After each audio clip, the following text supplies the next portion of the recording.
Hi, I'm Carter. I'm 22 years old, and I had the most unforgettable date in the most inappropriate place. I never would have thought that this could happen to me, but here's what happened. After work one day, my colleagues and I went to the nearest bar. Betty from the neighboring department was there too, and I was trying to get closer and closer to her the whole time. At some point, I lost sight of her, and decided to go to the bathroom. I pulled the handle. It was busy, so I decided to wait. When the door opened, there was Betty. When she saw me, her eyes widened, and she froze in the doorway. Carter, here's the thing. She bit her lip and looked at me expressively. I dropped my necklace into the toilet, and I have no idea how to get it out. We both stood over the toilet and looked at the water. I don't know what was going through Betty's mind, but I was evaluating how far, or in my case, how deep I was willing to go to impress her. As the pause grew longer, it was clear that we needed to make a decision. Just at that moment, Betty put a hand on my shoulder. It's alright, Carter. I'll buy another one. I wanted to suggest that I buy her another. But not because I didn't want to retrieve this one, but because I wanted to do something nice. But I decided that it was too early to make such a suggestion. I was about to leave, but when I turned the door handle, it didn't budge. I tried several more times, to no avail. The lock was jammed. I reached into my pocket for my phone, but it wasn't there.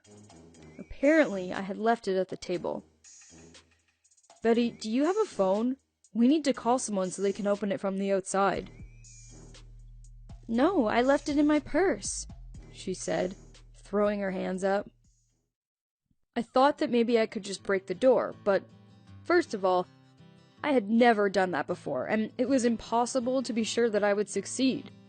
And secondly, when would there have been another opportunity to be alone with Betty like this? Besides, someone would be wanting to use the bathroom soon, so our confinement was unlikely to last more than 10 minutes. Betty was looking at me inquisitively, her eyes sparkling. It was so disappointing that I couldn't read her thoughts. She was being so cute and open that you would think that she liked me too. At work, she was always so focused and closed. I wanted to ask her out on a date several times, but I always chickened out when I saw her stern look. But finally, here we were alone. What's more, Betty didn't seem upset by our imprisonment, or by the lost necklace. Had 10 minutes passed? Or more? Time seemed to stop for me, and I didn't want our captivity to end, just to go back to our separate departments. We sat on the toilet lid back to back and talked. I spoke a little about me and my family, and Betty a little about hers. She said that it had been almost a year since she lost her mother, and as a comfort, she wore her mother's necklace. Wait, that same chain? I even jumped. Betty touched her neck with her hand where the chain used to hang, and looked at me bewildered. Why didn't you tell me that it was so precious and irreplaceable to you? Now I'll definitely try to get it out. I lifted the lid and peered into the water. I could search the bottom with my hand, or in the pipe leading to the toilet. It could get stuck in there. I looked around in search of a tool or something similar, but my gaze stopped on Betty's wide, guilt-ridden eyes. Carter, I'm sorry. I don't need to get anything. I didn't drop the necklace. She smiled slightly and bit her lip again. I just thought I wanted... She came closer, and I felt her breath. At first, I couldn't believe it, but it happened again. Betty! She looked at me guiltily again. Have you had a phone all this time? She took it out of her pocket of her loose-fitting pants and nodded. It turns out that I don't understand girls or their feelings at all. It's a good thing that Betty was much more decisive than me. We laughed and called our coworker Amanda. After 5 minutes, we were free. I helped Betty fasten her chain around her neck and set off to accompany her home. The next day, we had a real date. Although, the first was unforgettable. Thank you for listening to my story.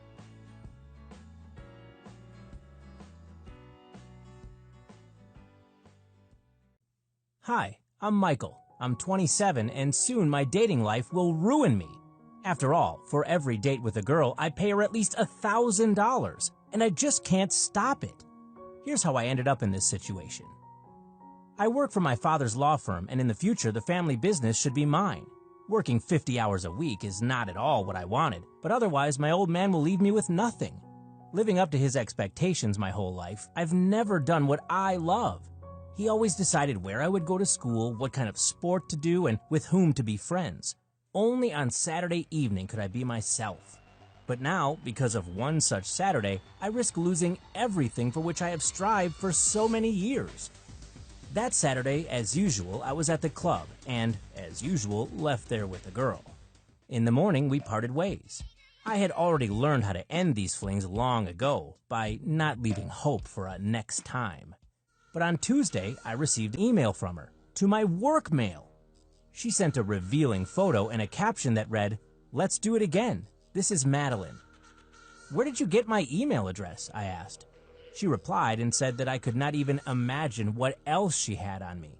She had arranged for us to meet at 8 o'clock in the most famous restaurant in the city. It took considerable effort for me to reserve a table that same evening. Madeline's makeup, clothes, hairstyle, I never would have met up with her again. But in this case, it was not my decision.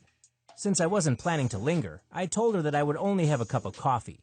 She said she wanted a glass of white wine, a salad, and $1,000. I could pay with a check, and not necessarily in that order. I was about to laugh, but changed my mind, given her arrogant and confident look.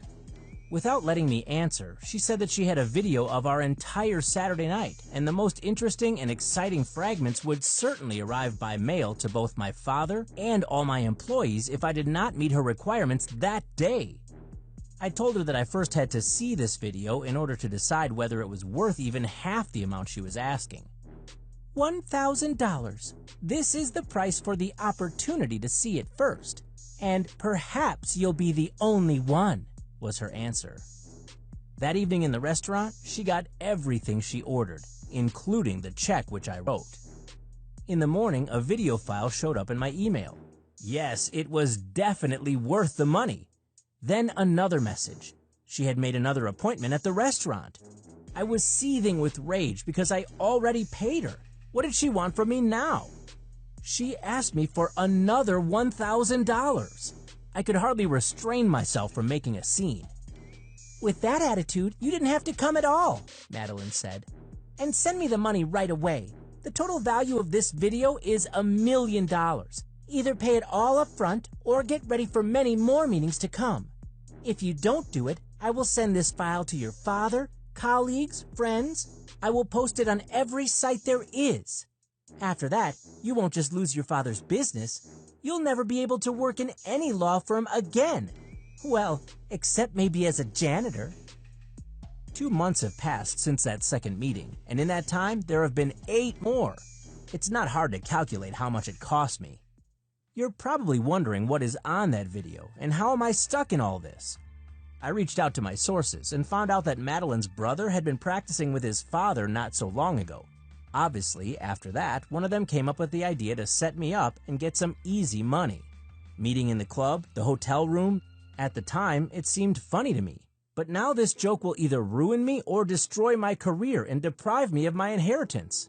I don't know how to stop all this. What would you do in my place if you were blackmailed by a girl who threatened to show everyone a video that would simply destroy you?